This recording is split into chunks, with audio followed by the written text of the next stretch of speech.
Now I would like to take you on that journey just for a little while to witness what is happening in the life of Barzakh right now. As we are living now, things in the Barzakh that are occurring. One day, the Prophet ﷺ, he himself saw a dream. And when the Prophet see a dream, it's absolutely true from Allah subhanahu wa ta'ala. No doubt. They either see from Allah or nothing. Different to us. And he said, Atani atini layla. Last night, someone came to me in my dreams, meaning angels.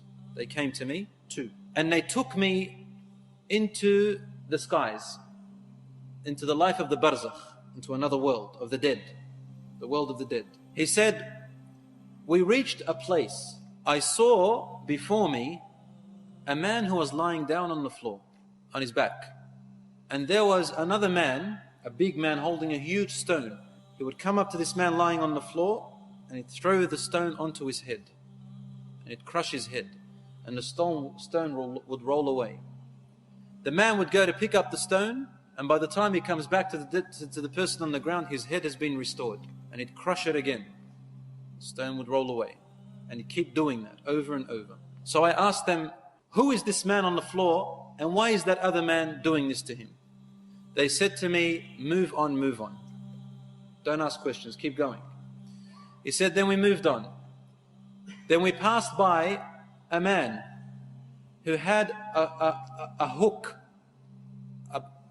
a brass hook in the front of his hands. Or actually a man who was sitting down. And there was another man behind him who had a brass hook. And he would place the hook on the front of his face from his mouth. And he would rip his mouth and eyes and half of the face to his ear.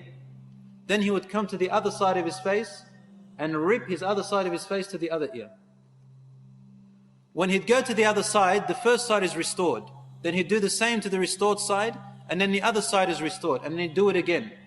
And he'd keep on doing that over and over again. Prophet ﷺ asked, who is this person and why is that other man doing this to him?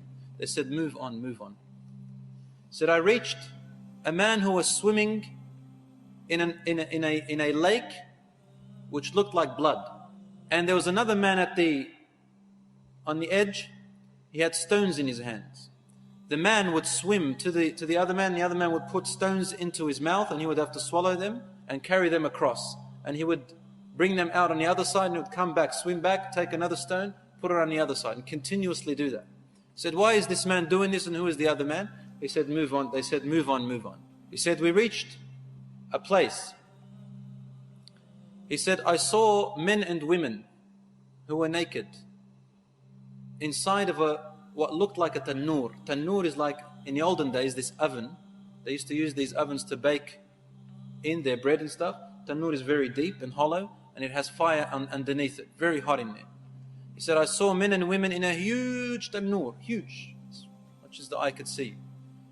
And they were hanging in there. And the fire would burn from underneath and burn them. And they would all scream. And the fire would come back. Then it would burn them and they'd all scream and come back.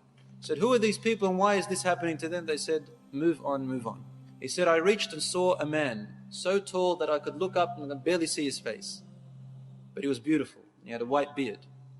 And around him were children. Lots and lots of children. In a beautiful garden. He said, who is this and who are these children? They said, move on, move on. He said, we moved on. And I saw a group of people, a group of men and women, people. One side of their body, of their face, was the most handsomest and beautiful that I've ever seen. And the other side of their face and body was the most gruesome and ugliest I've ever seen. Then they'd walk to a river and they'd bathe in it, and then the side that was ugly was restored to be as beautiful as the other side. And so they were completely beautiful as I've ever seen. I asked, who are these people and why is this happening to them? The angel said, move on, move on. He said, I came to a man, big man, and his face was the most hideous and ugliest I have ever laid eyes on. And he didn't smile. I asked, who is this person? And they said, move on, move on. Finally, as the dream was almost over, I turned to my companions and I said, this night I have seen many strange things. Can you explain them to me?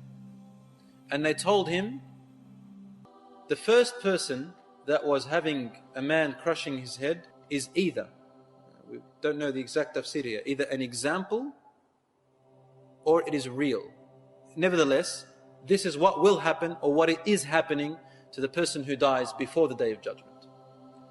He said that was a man who used to deliberately sleep past his duties, his prayers. يَتَثَاقَ رَأْسُهُ عَنَ الصَّلَاةِ. His head is too heavy to get up for his prayers.